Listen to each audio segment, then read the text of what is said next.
We are back with another Mayans discussion / breakdown video. This time for season 1, episode 8, Rata-Chew. Kind of sounds like a Pokemon, but it's not. It's just another weird ass name that Kurt Sutter decided to assign to season 1 of Mayans MC. Welcome back, guys, to Fog Entertainment. And let's get straight into it. This was season 1, episode 8. I think for the first time, maybe even this entire season, I don't know if it was the weakest episode, but it certainly had some of the weakest moments. It wasn't like, even in the poor episodes so far this season, I feel like there's been at least one big standout moment, or at least one good moment. Whereas, I don't know, I mean, this episode, I kind of was struggling to come up with options for the polls, and the options might not look that great, but I think it's the best 4 that we had to offer, so. It could be the best 4, maybe Riz actually getting stripped of his patch at the table could be here, but again, I mean, I think the other moments probably just sneak past that one a wee bit. But here, Riz got his comeuppance in the end, didn't he? So we'll have to discuss that a wee bit later. So coming in at number 1 with 63% of the vote, we have Riz versus Angel in the cage fight.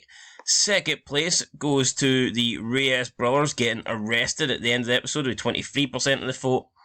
Third place, we have Potter being interrogating, should I say, Galindo, and then in last place we have Agent Jimenez, who decides to go rogue, and basically he gets sacked and he's like, well, screw you guys, you can read about my reports on WikiLeaks. So that was the 4 options, and that is the order that you guys have voted it in. I mean, let's talk about Riz versus Angel. We'll just go from first down to last.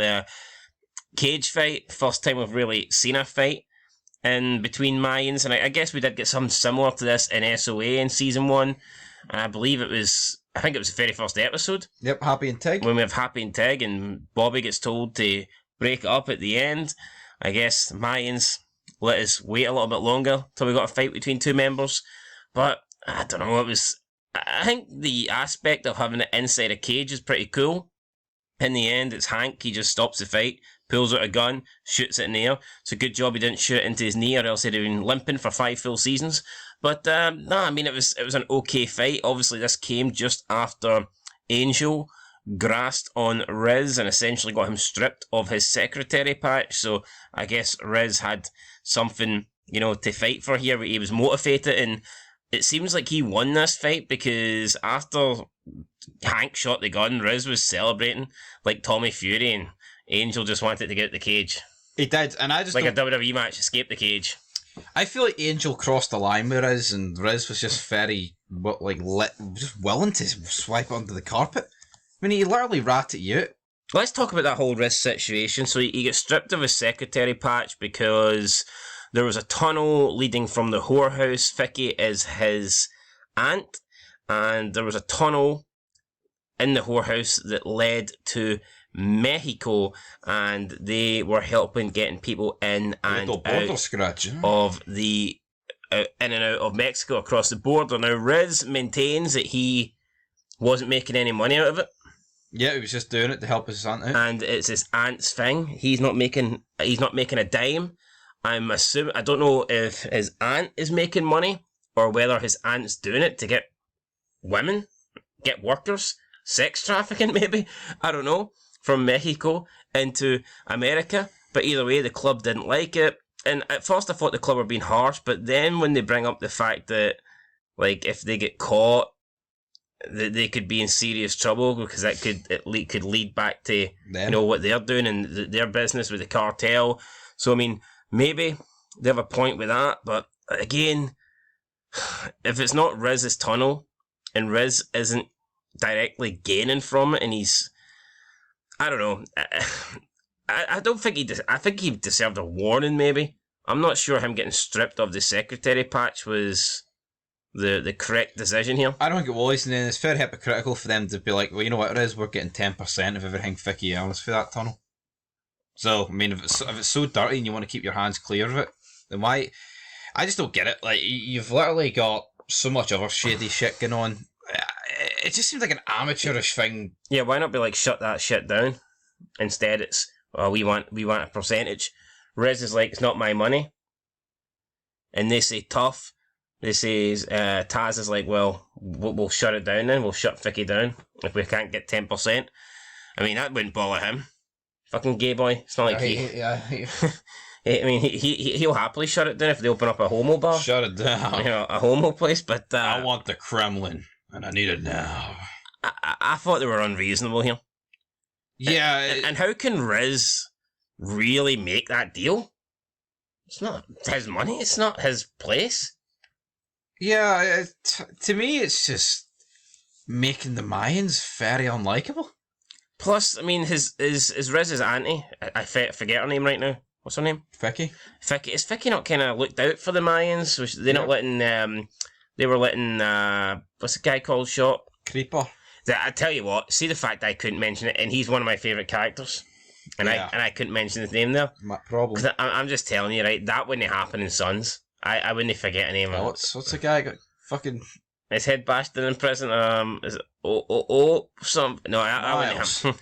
No, that wouldn't happen. But anyway, yeah, I thought Riz got a touch. And especially considering what Angel, Coco, and Gilly are doing, it did come across as rat bastards. And then even Coco, it's like he didn't like what Angel done on Riz, but as soon as Riz comes over to confront Angel, Coco just jumps on Angel's side, and he's like, "No, we all agreed on it."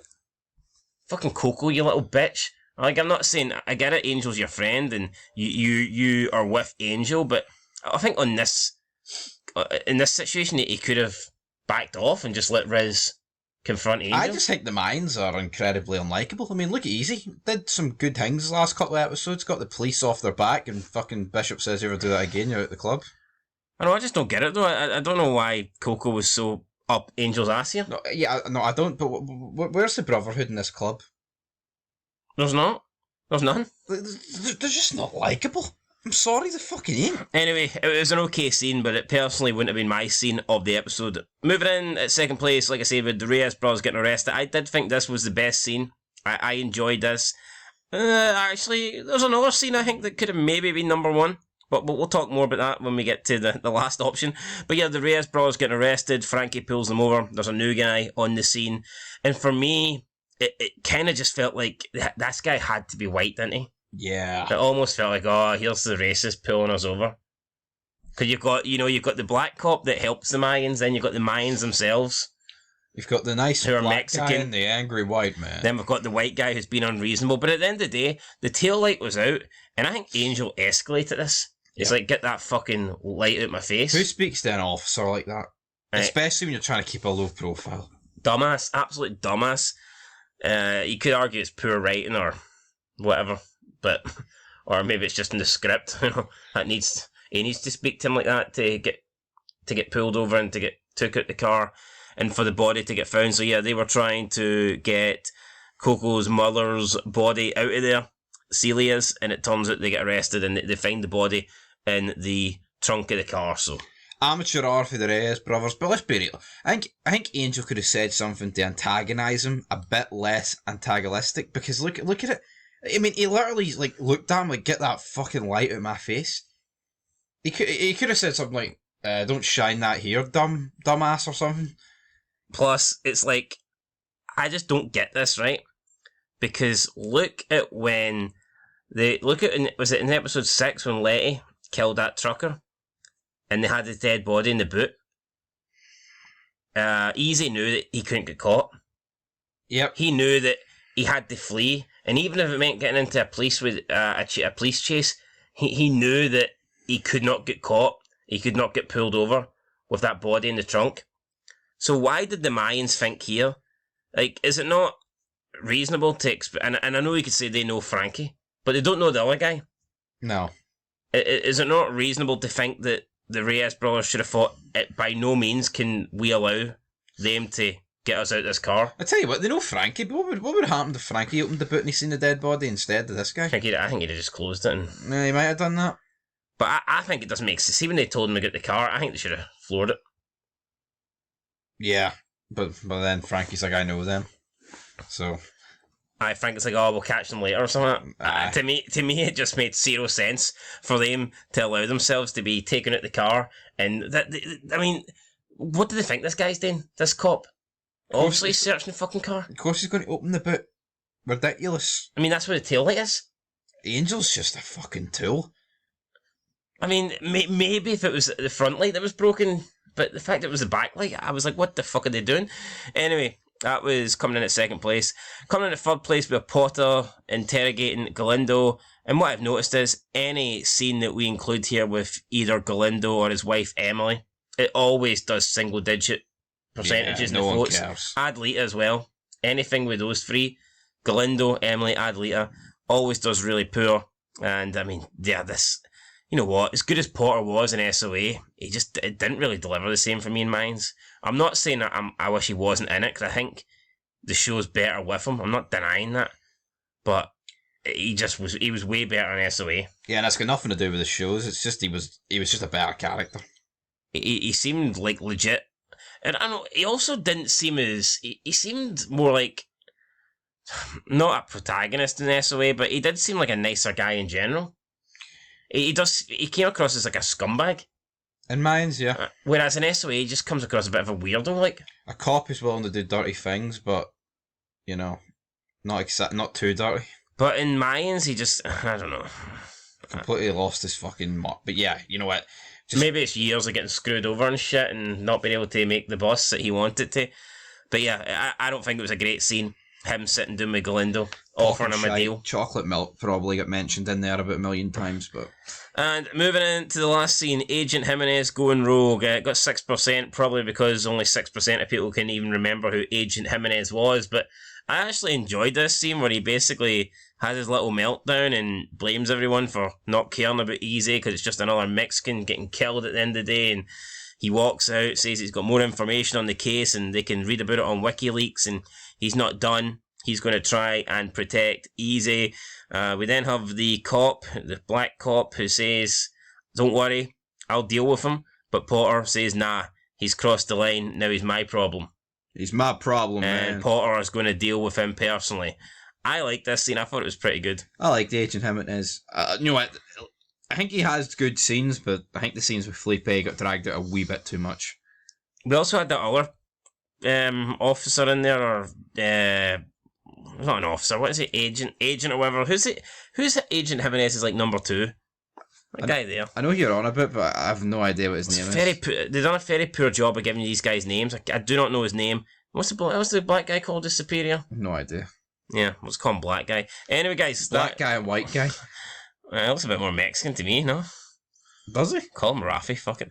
Let's see what the comments say. I call him Brad. Or should I say comment, because I believe there was only one. You guys have fallen in love with the Mayans. It's all about SOA polls, isn't it? The SOA, brother.